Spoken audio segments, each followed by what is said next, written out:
Assalamualaikum warahmatullahi wabarakatuh. Kembali lagi di channel saya, Gagal Kredit. Buat para subscriber setia Gagal Kredit, semoga kalian selalu semangat dalam menjalankan aktivitas sehari-hari. Oke, kali ini saya akan membahas terkait tentang debitur yang gagal bayar ataupun macet kredit di aplikasi Kredipo. Untuk resikonya ataupun konsekuensinya itu ada beberapa ya, yang nanti akan coba saya jelaskan satu persatu. Oke, sebelum saya lanjut, silahkan kalian subscribe terlebih dahulu bagi yang belum subscribe. Bagi yang sudah, tolong di share video ini agar bermanfaat ya, semoga bermanfaat. Untuk yang pertama terkait tentang resikonya ketika gagal bayar di aplikasi Kredipo. Itu udah pasti ditagih melalui telepon ya, SMS, dan ada juga yang melalui via WhatsApp dan via email. Itu sudah pasti ketika mempunyai tagihan di aplikasi Kredipo. Nah, resiko yang paling fatal itu ketika gagal bayar melebihi dari 90 hari.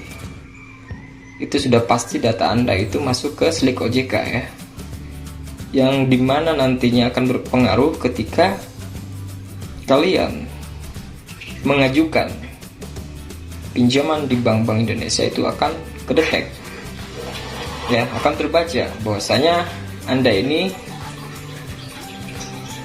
mempunyai tagihan yang macet di aplikasi Kredipo, jelasnya di pinjaman online. Itu salah satu resiko yang paling fatal ya, data masuk ke Slik OJK. Nah, yang kedua itu akan ada kunjungan orang lapangan ke rumah Anda sesuai alamat yang Anda cantumkan. Lebih jelasnya itu debt collector ya. Mereka ada kunjungan ke rumah, ke alamat Anda itu ketika 2 bulan tidak ada pembayaran, mereka baru ada kunjungan. Tapi kalau untuk beberapa hari atau beberapa minggu tidak akan ada kunjungan, terkecuali kalau 2 bulan tidak ada pembayaran, baru adanya kunjungan debt collector itu ke alamat sesuai yang Anda cantumkan di aplikasi Kredipo ini. Contoh, kebetulan ini aplikasi yang saya jadikan konten ini sudah menunggak selama kurang lebih sebentar, dari tahun 2019 ya. Di sini jelas ada datanya. Sekarang sudah 2021. Kurang lebih 3 tahunan ya.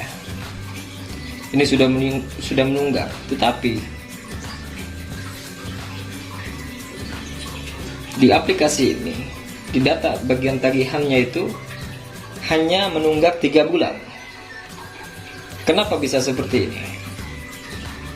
Karena aplikasi Kredipo ini sudah terdaftar di OJK ya, sudah terverifikasi di OJK, dan OJK mempunyai prosedur bagi nasabah yang sudah keterlambatan lebih dari 90 hari, itu tidak boleh ditagih lagi ya. Berhubung mereka bekerja sama dengan orang lapangan, yaitu jelasnya debt collector, makanya ada kunjungan ke rumah.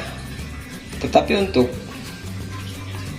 tagihan kita sebelumnya di Kredipo itu sudah diklaim mereka oleh asuransi. Uang yang kita pergunakan atau limit yang kita pergunakan itu sudah digantikan oleh asuransi. Makanya di data aplikasi ini, di Kredipo ini, hanya tercantum terlambat 3 bulan saja. Tetapi pada kenyataannya ini sudah menunggak 3 tahun kurang lebih. Di sini jelas tuh, transaksi di tanggal 11 ya, bulan 5, tahunnya tahun 2019. Sekarang sudah tahun 2021. Tetapi di sini hanya tercantum 3 bulan saja keterlambatan. Ya karena itu tadi yang saya jelaskan. Bagi yang sudah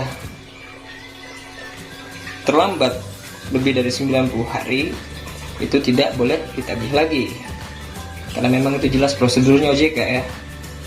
Nah, kenapa ini di sini hanya tercantum 3 bulan saja? Kayak karena memang pihak Kredipo ini limit yang kita gunakan sudah digantikan oleh asuransi. Seperti itu. Jadi intinya untuk resikonya ketika kita galbay atau gagal bayar di aplikasi Kredipo itu, ya resiko yang paling fatal itu ya data pribadi kita itu sudah masuk slik OJK. Dalam artian ya daftar hitam. Jadi ketika Anda mau melakukan pengajuan pinjaman ke bank-bank Indonesia, itu tidak akan bisa diakses ya, karena data Anda sudah masuk slik ya. Ketika tim analis memeriksa data Anda, memverifikasi data Anda, di situ akan kedetek ataupun terbaca bahwasanya Anda ini mempunyai tunggakan yang belum dibayarkan di aplikasi Kredipo. Seperti itu resiko yang paling fatal.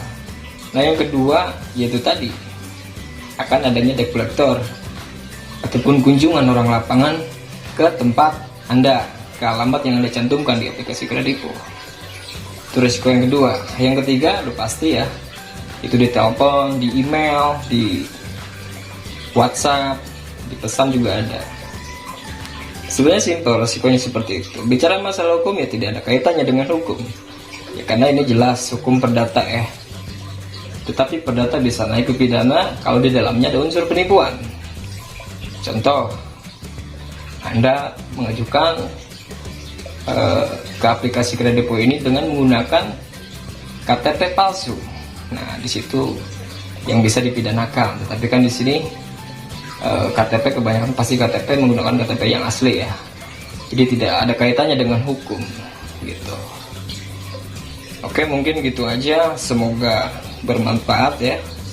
Dukung terus channel saya Gagal Kredit, dan saya akan selalu memberikan konten-konten menarik seputar pinjaman online atau terkait tentang utang piutang, itu entah di perbankan manapun.